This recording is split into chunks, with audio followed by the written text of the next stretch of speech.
your D-Real Inspires, here for another episode.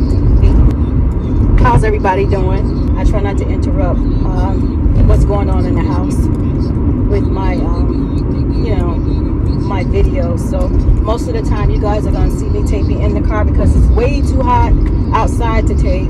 And basically we're still in a quarantine with this virus. So I'll just be taping mostly in my car.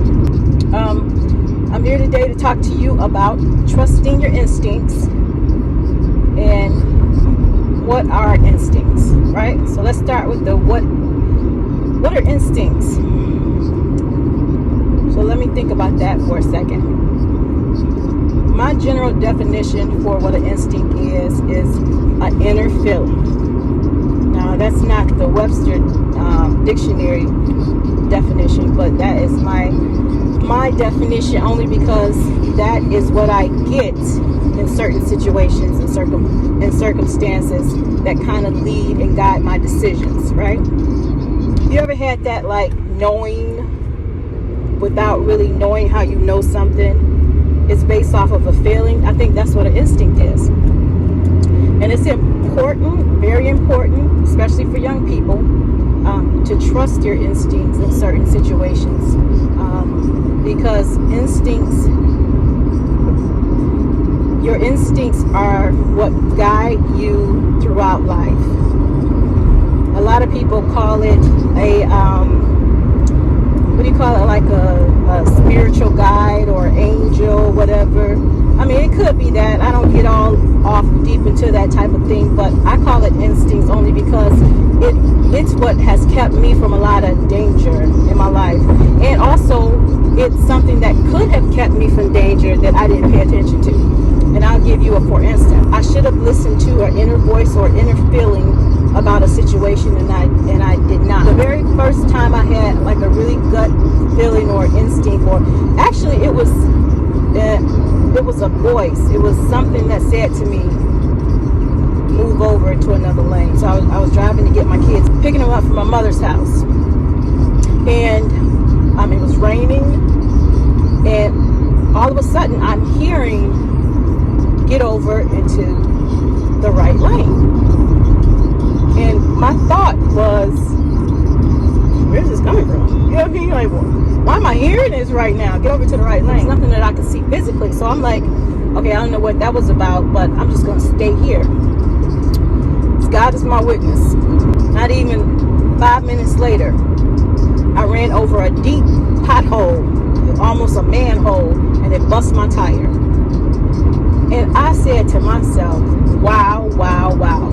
Something told me to get over into the right lane, and I didn't listen. So that is a part of what an instinct is. It can lead, it can guide you, right? It's something that leads and it's something that guides you into safety. It keeps you safe. Sometimes those thoughts and those feelings have validity. They have weight to them, and we have to pay attention to it. The other time was when I was in college, going to a party or whatever. Me and my roommate in a house. It was a house party down in Tuskegee. We were all in this house dancing, probably around 15 of us. The dance floor or the living room part was filled up, and then all of a sudden, me and my roommate, we feel wave, like it's almost like we were on the water, whatever.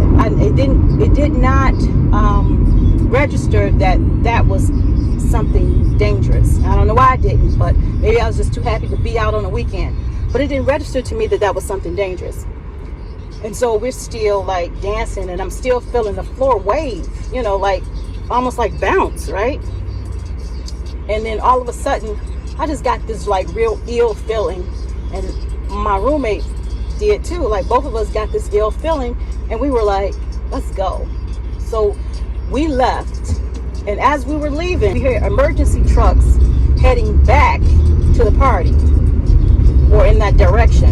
And then by the time we got back on campus, we found out that the floor had caved in at the party, and a couple people got injured or whatever. I always emphasize it for young people because a lot of times young people can sometimes think that they're invincible or that things bad don't happen. But yes, bad things do happen, and yes, sometimes you have to listen to that inner voice.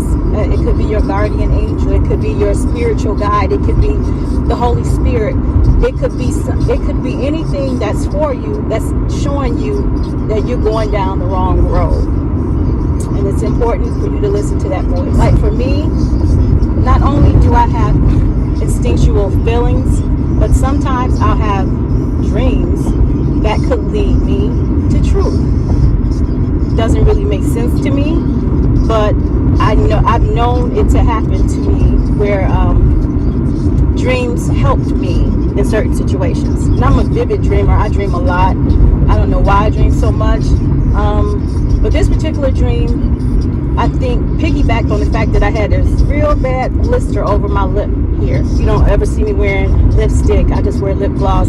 I'm allergic to lipstick, and I'm certainly allergic to lip liner. So back then I was wearing a lot of lip liner and a lot of lipstick, and I got this horrible blister on the top of my lip line here, and it would not go away. I don't care what I did, it just did not go away.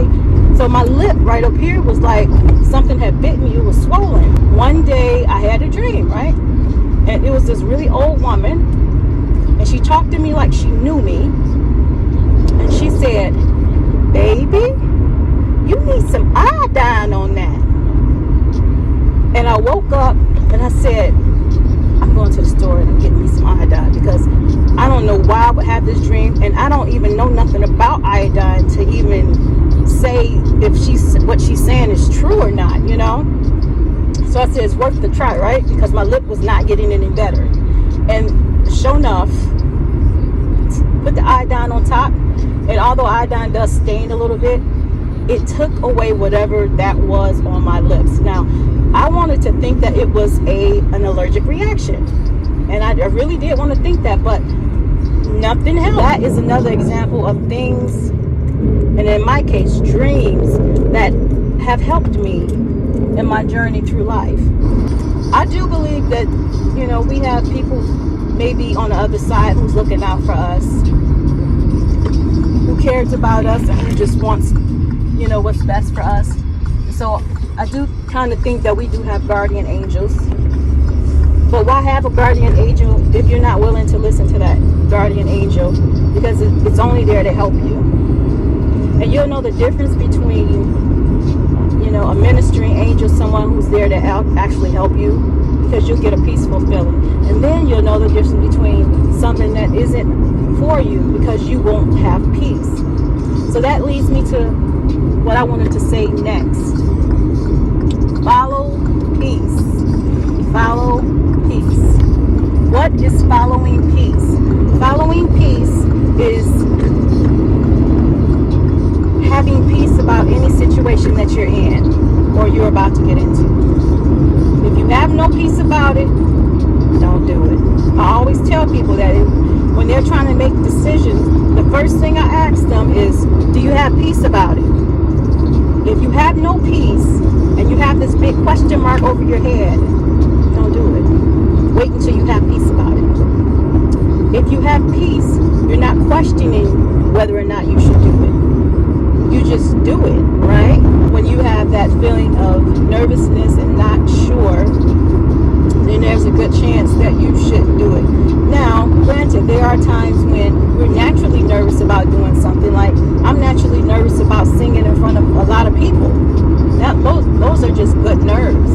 But then there are also nerves that you have that are kind of leading you out of danger. So, again, if you don't have peace about a situation, if you're not sure if you should do something, don't do it.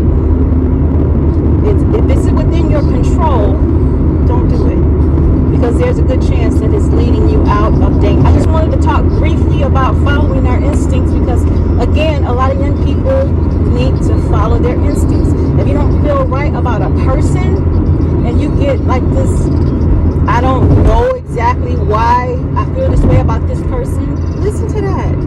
You have to listen to it. There's a reason why you feel that way. You have an inner voice. You have the Holy Spirit guiding you. If you're a Christian, you have the Holy Spirit guiding you. Listen to that, because it can lead you into safety. Don't do something out of obligation if you don't really feel peace about it.